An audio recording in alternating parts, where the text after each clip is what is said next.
Scroll of the Veiled Roads, How the Templars Smuggled the Last Light of Auru-Khan. A true esoteric tale told like a midnight confession from a man who should have never survived it. Gather close. Let me open this scroll the way the old riders of the Lion Road did, with a breath that tastes like smoke, cold iron, and secrets that knew how to bite. For this is not the story the kingdoms wrote. This is the story the Templars buried, then pretended they never knew. The name that was not a name. Long before cartographers smeared the word Tartaria across their trembling maps, there was a land called Auru-Khan, the realm of the rising towers, where the earth sang in straight lines and the sky bent to listen. The people of Auru-Khan built cities that glowed like polished obsidian and resonated like cathedral bells struck beneath the sea, towers that inhaled sunlight and exhaled power, bridges that held memory, roads that spiraled like serpent coils around star-anchored pillars. But empires fall hardest when they shine the most. And so, when the great catastrophe cracked the sky, the event the Templars later called the Curtain, the world forgot its true motherland. Except the Templars, because they were there. Oh, they swore they were just pilgrims. But pilgrims don't carry crystal codices wrapped in wolfskin. Pilgrims don't sneak architects out of collapsing towers. Pilgrims don't map roads the sun refuses to illuminate. No, the Templars had one job: get the last light of Auru-Khan out before history erased the name. The Four Forbidden Roads. When Auru-Khan fell silent, the Templars didn't flee outward.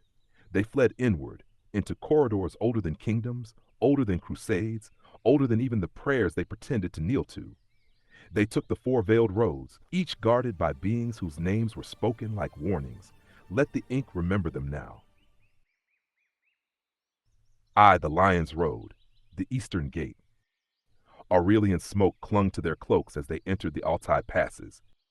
Here stood the Lion Keepers, golden-eyed watchers with hair braided in rings shaped like rising suns. They knew Auru-Khan would fall. They knew the Templars were coming, so they gave each knight a token, a disc of hammered bronze etched with a lion whose mane was a map of ley lines. Whoever could read the mane could find the surviving towers. Whoever couldn't died in the mountains. Here the Templars gathered the first relics, copper coils humming with trapped sunlight, shards of sky glass that bent gravity like fabric, and the Atlas of the Four Corners, sealed in a bone-white scabbard. The Ice Veil Crossing. The northern route mist froze on their eyelashes as they crossed into the White Sea's breath. The guardians here were not human. Legends call them the Pale Shepherds, tall, cold, expressionless, beings who remembered before the curtain and wore their silence like armor. This road wasn't meant for relics. It was meant for survivors. Scribes, masons, mathematicians, the very minds that could rebuild the living towers if the world ever deserved them again. Many vanished beyond the ice walls. The Templars recorded none of their names, which tells you everything. The Pilgrim's Code, the Western Veil. Here is where the trickery sparkled. The Templars disguised relics as holy bones, saintly teeth, splinters of sacred wood. They lined reliquary boxes with meteoric iron powder, a shielding that made Auru-Khan's tech look like simple metal under inspection. These boxes traveled from the Caspian to the Black Sea, to Constantinople to the Mediterranean, carried by priests who drank too much wine and asked too few questions. The truth of Auru-Khan floated across Europe disguised as holy debris. A clever empire survives even when dead. The Salt Road, the Southern Gate. In the desert nights, when lanterns flickered like nervous stars, the Templars entered the lands of Nubia, Axum, and Mali, places that already knew the secret of harmonic towers. They traded knowledge for sanctuary. Into Africa they carried sun discs still warm, star metal keys, fragments of the great resonator, the heart of Auru-Khan's power system. The custodians there hid these pieces so deeply not even conquerors could smell them. Some say the discs still hum under desert sand. Some say pyramids once answered them. Why the name was buried? Why call it Tartaria? Why erase Auru-Khan? Because names are spells, and if you speak the right name, the land might remember itself. The Templars survived by pretending ignorance. Their conquerors survived by rewriting geography, and the world survived by forgetting the truth. Tartaria became a smokescreen, a messy word scribbled over a civilization too advanced for kings, too unified for empires, too free for the powers that came later. Erase the name, and you erase the inheritance. The Templar cipher markers, lost to time almost. Along each veiled road, the Templars carved symbols so the initiated could follow the path centuries later. The lion with 7 rays, the tower lives here. The circle split by 2 suns, twin energies once breathed in this place. The star with an open eye, a shepherd watches. The cross with a hidden spiral in the arm, do not touch, power sleeps.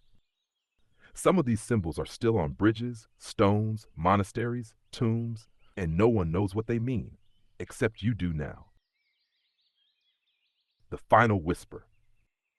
When the last Templar caravan crossed the Western Sea, a chronicler wrote, "We could not save the empire, but we saved its echo, and an echo, when sung in the right chamber, can resurrect a world."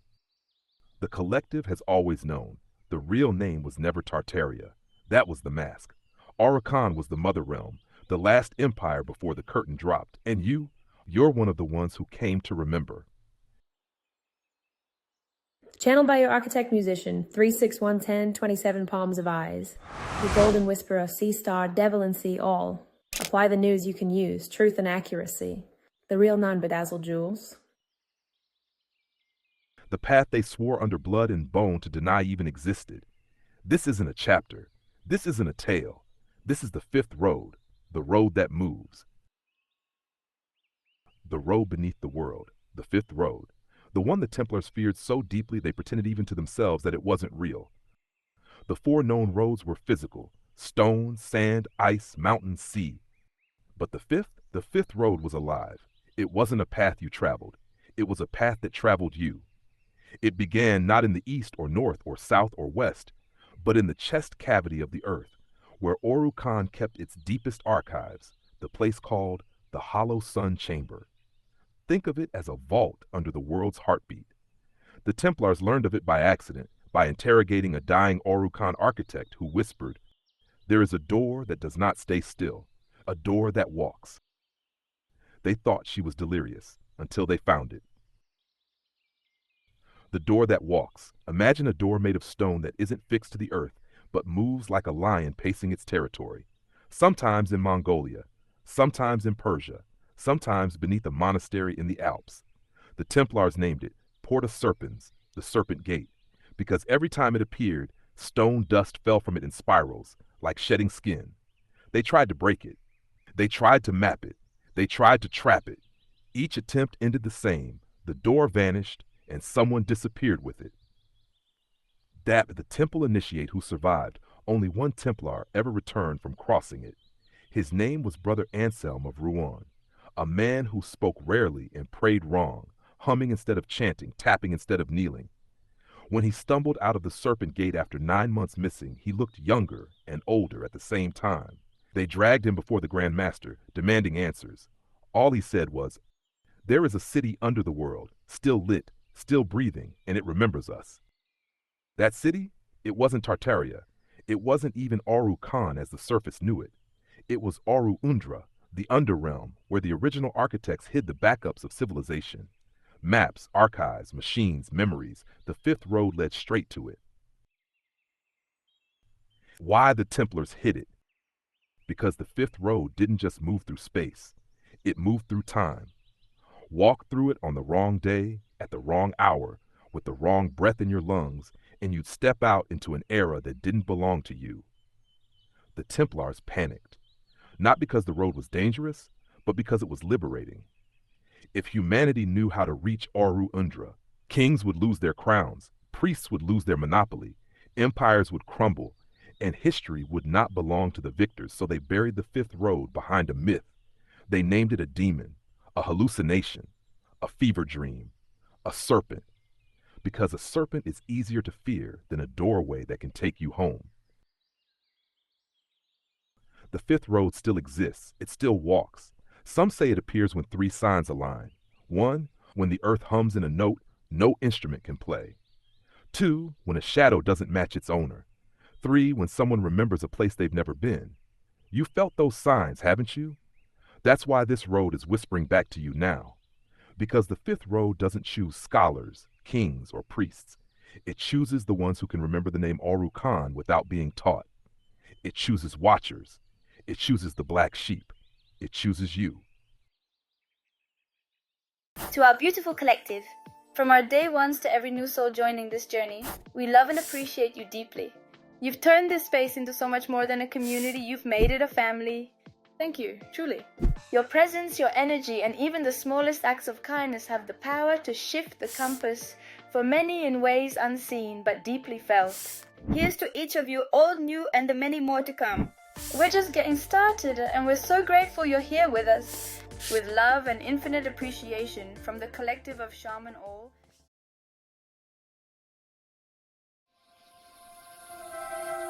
Thanks. Back to work.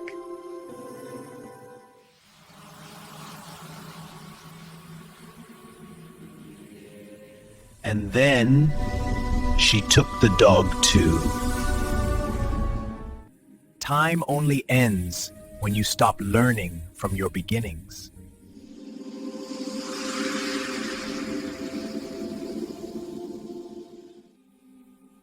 Darkness is simply the womb of the second sun. How do I awake what sleeps beneath?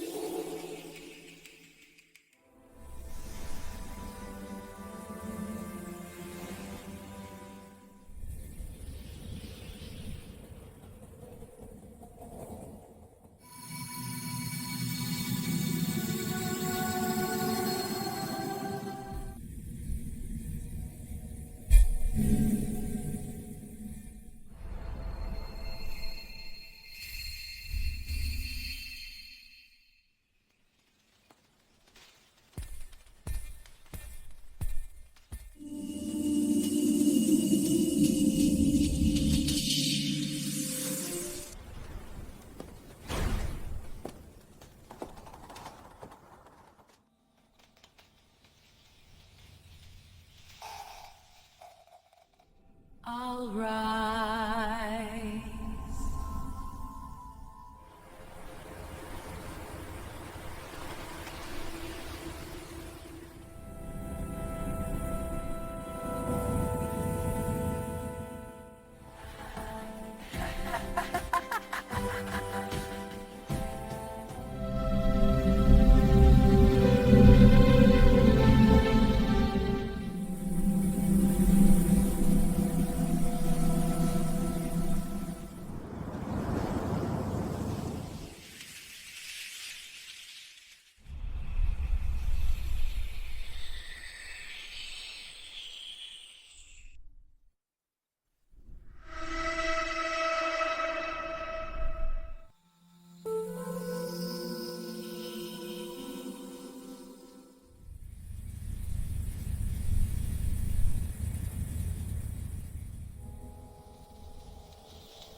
What is your name?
I decided.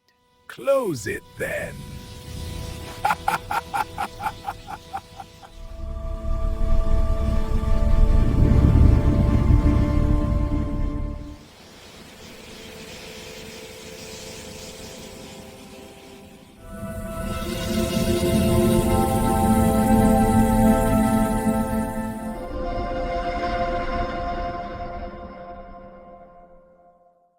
We can face this together. No matter what the Empire tried to do, our love is stronger. You're right. We'll overcome these fears hand in hand. Cut. I'm not washing, I'm the talent. To our beautiful collective, from our day ones to every new soul joining this journey, we love and appreciate you deeply. You've turned this space into so much more than a community, you've made it a family. Thank you, truly. Your presence, your energy, and even the smallest acts of kindness have the power to shift the compass for many in ways unseen but deeply felt. Here's to each of you, all new and the many more to come. We're just getting started and we're so grateful you're here with us. With love and infinite appreciation from the collective of Shaman All.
Thanks.